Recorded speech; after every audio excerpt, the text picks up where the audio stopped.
농어촌 지역에 낡고 방치된 빈집들이 넘쳐나고 있습니다.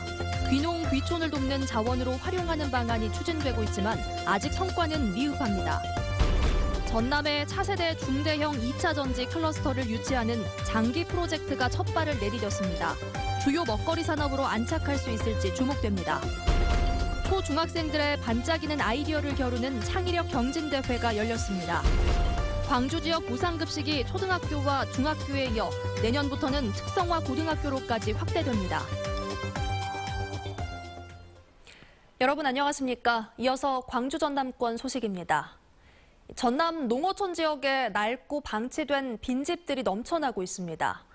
귀농, 귀촌을 돕는 자원으로 활용하는 방안이 추진되고 있지만 빈집 주인들이 소극적이다 보니 이마저도 쉽지 않습니다. 보도에 이계상 기자입니다. 5년 가까이 방치돼 있던 농촌 주택이 개보수 공사를 거쳐 산뜻하게 단장됐습니다. 새로운 집주인은 도시 생활을 접고 농촌 생활을 하기 위해 이 집을 인수했습니다. 귀농 귀촌의 즐거움을 위해서 낡은 한옥 구조도 최대한 훼손하지 않았습니다. 흙의 향이나 또 음이온 또 공기가 통해서 그걸 기존에 살리고 거실만 이렇게 확장해서 난방에 신경 쓰고 진 집입니다.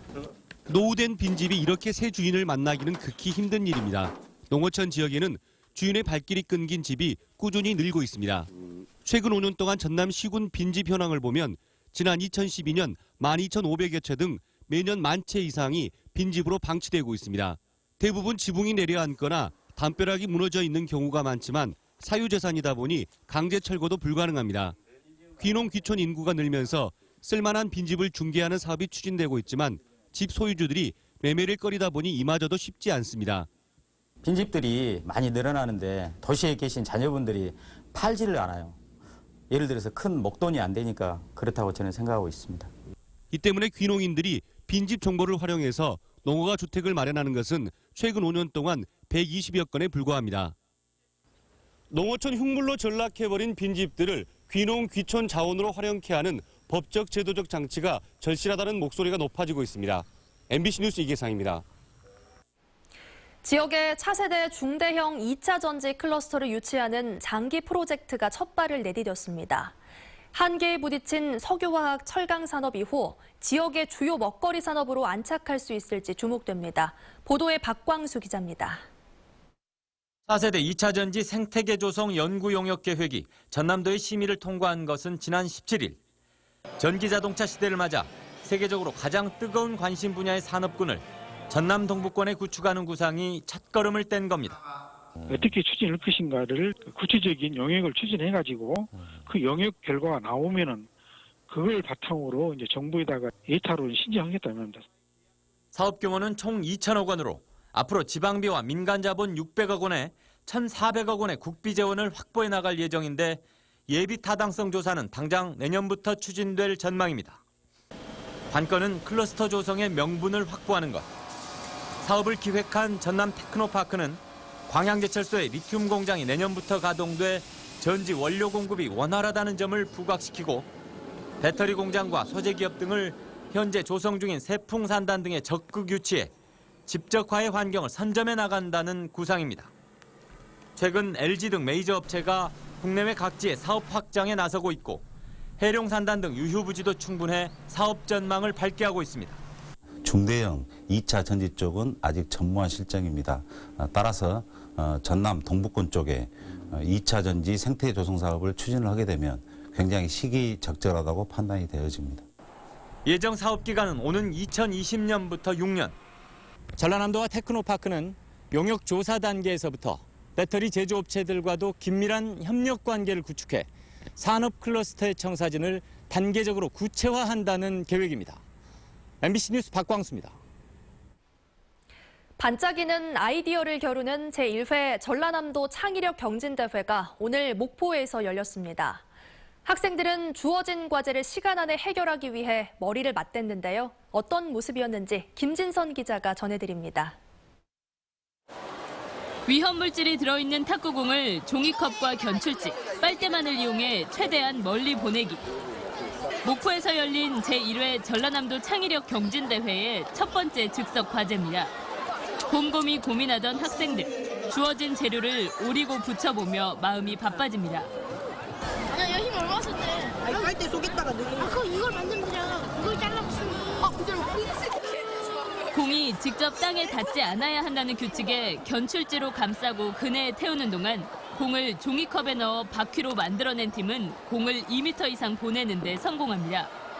종이컵에 바닥끼리 붙여가지고 중간에 탁구공을 넣어가지고 굴렸어요. 그리고 뒷면은 마찰이 최대한 적은 빨대에 이용해서. 대회에 참가한 전남 초중등학생 500여 명은 즉석 과제 외에도 미리 공개된 미션 과제를 수행하며 협동심을 발휘했습니다. 자신의 생각과 다른 사람의 생각들을 비교해보고 그리고 더 나은 방법을 찾아보면서 서로 즐길 수 있는 그런 축제입니다.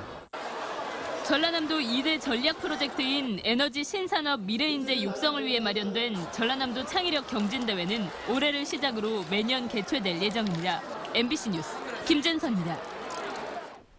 손학규 전 민주당 대표가 박근혜 대통령은 모든 것을 내려놓고 책임 총리를 임명해야 한다고 주장했습니다. 손 전 대표는 오늘 강진일기 출판 기념회에서 정치인의 한 사람으로서 현 국가적 위기에 책임을 통감한다며 이같이 밝혔습니다. 또 대통령 탄핵과 하야 요구에 대해서는 더 큰 혼란만 초래할 것이라며 부정적인 뜻을 내비쳤고 대통령은 스스로 조사에 응해서 진실을 밝혀야 하고 거국 내각을 구성해야 한다고 촉구했습니다.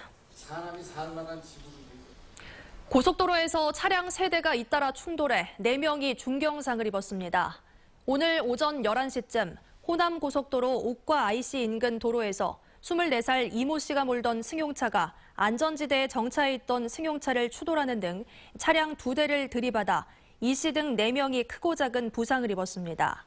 경찰은 이 씨가 안전지대에 있던 차량을 미처 발견하지 못해 사고를 낸 것으로 보고 정확한 경위를 조사하고 있습니다. 광주 지역 무상급식이 초등학교와 중학교에 이어 고등학교로까지 확대됩니다. 광주시 교육청은 장위국 교육감의 핵심 공약 가운데 하나인 고교 무상급식을 내년에 특성화 학교부터 시작하기로 했습니다. 대상 학교는 광주 경영고와 광주 공고, 자연과학고 등 13개 고등학교로 수혜 대상은 1,900여 명에 이릅니다. 율촌산단 산업용지의 조속한 조성을 촉구하는 목소리가 높아지고 있습니다. 전라남도 의회 주연창 의원은 최근 해양수산부가 조성하는 율촌 2.3 산업단지의 경우 조성 작업이 늦어져 기업 유치에 어려움을 겪고 있다며 적극적인 대응을 촉구했습니다. 이에 대해 전라남도는 이번 달까지 해수부가 구체적인 계획을 전달하기로 했다며 관계부서와 협력해 용지 조성에 차질이 없도록 하겠다고 밝혔습니다. 제주 4.3 사건을 다룬 만화 지슬의 원작 전시회가 순천 문화예술회관에서 열리고 있습니다. 다음 달 1일까지 계속되는 이번 전시회에는 원작자 김금숙 씨가 초청됐고 제주와 여수, 순천 지역에서 벌어졌던 비극의 역사를 되돌아보는 자리가 되고 있습니다. 제주 4.3 사건을 주제로 만들어진 만화 지슬은 미국의 소개령을 피하기 위해 깊은 산으로 피신하는 마을 주민과 토벌군의 이야기를 담고 있습니다.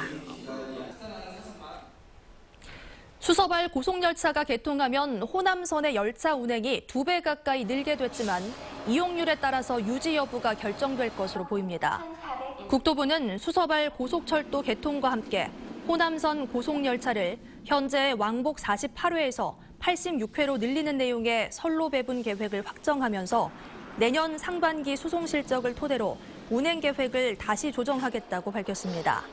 향후 호남선의 승객 탑승률이 중요한 지표가 될 것으로 보이는 가운데 송정역의 혼잡 문제가 이용객 증대에 걸림돌이 되지 않을까 우려되고 있습니다. 세월호 참사 당시 관제 업무를 소홀히 했다며 진도 VTS 센터장에게 내려진 징계 처분이 위법하다는 판결이 나왔습니다. 광주지법 제1행정부는 전 진도 VTS 센터장 46살 김모 씨가 서해 해양경비 안전본부장을 상대로 제기한 정직 처분 취소 소송에서 원고 승소 판결을 내리고 김 씨가 받은 정직 3개월의 징계를 취소한다고 주문했습니다. 재판부는 직무태만 등이 인정되지만 형사재판에서 김 씨가 무죄를 선고받은 점, 표창 경력 등 징계 감경 사유가 있는 점 등을 토대로 중징계는 지나치다고 밝혔습니다. 목포에서 단체 여행객들이 식중독 증상을 보여 보건당국이 역학조사에 나섰습니다. 어제 저녁 목포의 모 횟집에서 회를 먹었던 단체 여행객 34명이 구토와 복통 등을 호소해 병원에서 치료를 받았고 이 가운데 18명이 설사 등 식중독 증상을 보였습니다. 이들은 증세가 호전돼 오늘 새벽 모두 퇴원해 숙소로 돌아갔습니다.